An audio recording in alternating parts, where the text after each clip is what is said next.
Introduction to Haggai. These words of the prophet Haggai fill only 2 chapters, but they changed Jerusalem. In 520 BC, Haggai encouraged the 50,000 Jewish exiles who had returned from captivity in Babylon to rebuild the temple in Jerusalem. The work had begun, but stopped. 15 years had passed, and only the temple foundation was complete. For 4 months, Haggai challenged the priorities of the people.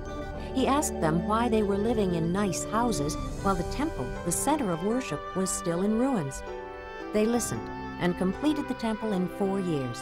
Haggai then told them that even though the temple they were building would not look as grand as Solomon's temple, which was destroyed, that God's presence would still be with them, and that God's people would someday have a grand future.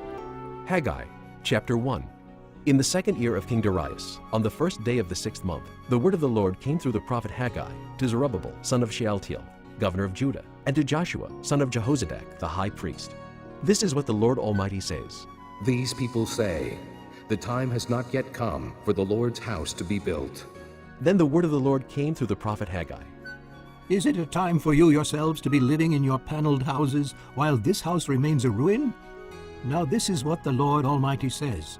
Give careful thought to your ways. You have planted much, but have harvested little. You eat, but never have enough. You drink, but never have your fill. You put on clothes, but are not warm. You earn wages, only to put them in a purse with holes in it. This is what the Lord Almighty says. Give careful thought to your ways. Go up into the mountains and bring down timber and build the house so that I may take pleasure in it and be honored, says the Lord. You expected much, but see, it turned out to be little. What you brought home, I blew away. Why? Declares the Lord Almighty.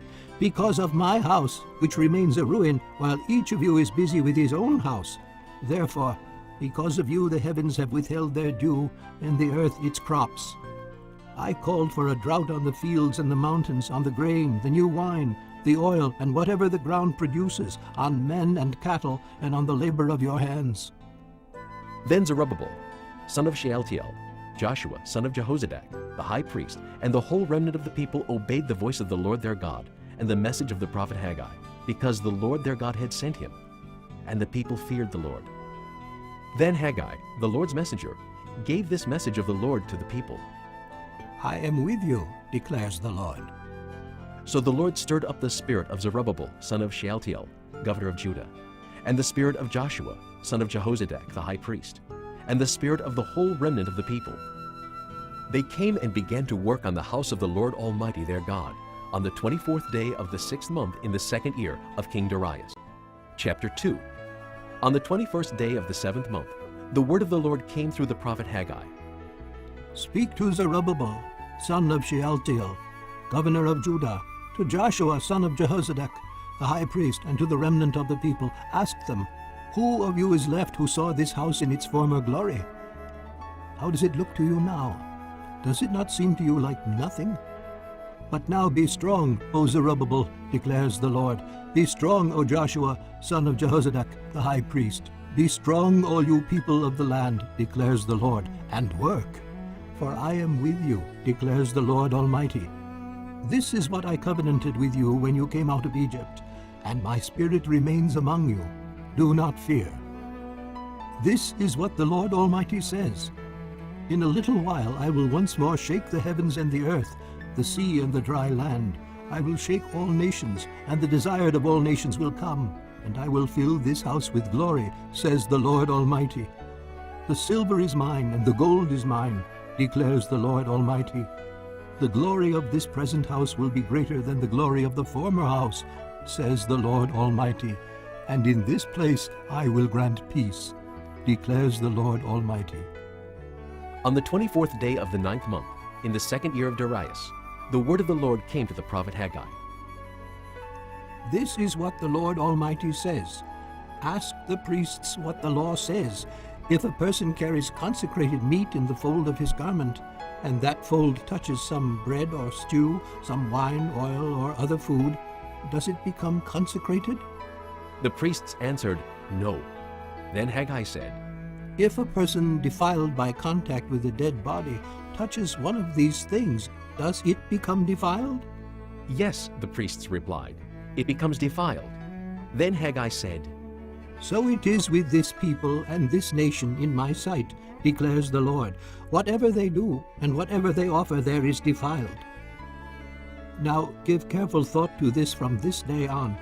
Consider how things were before one stone was laid on another in the Lord's temple. When anyone came to a heap of 20 measures, there were only 10. When anyone went to a wine vat to draw 50 measures, there were only 20. I struck all the work of your hands with blight, mildew, and hail, yet you did not turn to me, declares the Lord. From this day on, from this 24th day of the 9th month, give careful thought to the day when the foundation of the Lord's temple was laid. Give careful thought. Is there yet any seed left in the barn? Until now, the vine and the fig tree, the pomegranate and the olive tree have not borne fruit. From this day on, I will bless you. The word of the Lord came to Haggai a second time on the 24th day of the month. Tell Zerubbabel, governor of Judah, that I will shake the heavens and the earth. I will overturn royal thrones and shatter the power of the foreign kingdoms. I will overthrow chariots and their drivers. Horses and their riders will fall, each by the sword of his brother. On that day, declares the Lord Almighty, I will take you, my servant Zerubbabel, son of Shealtiel, declares the Lord, and I will make you like my signet ring, for I have chosen you, declares the Lord Almighty.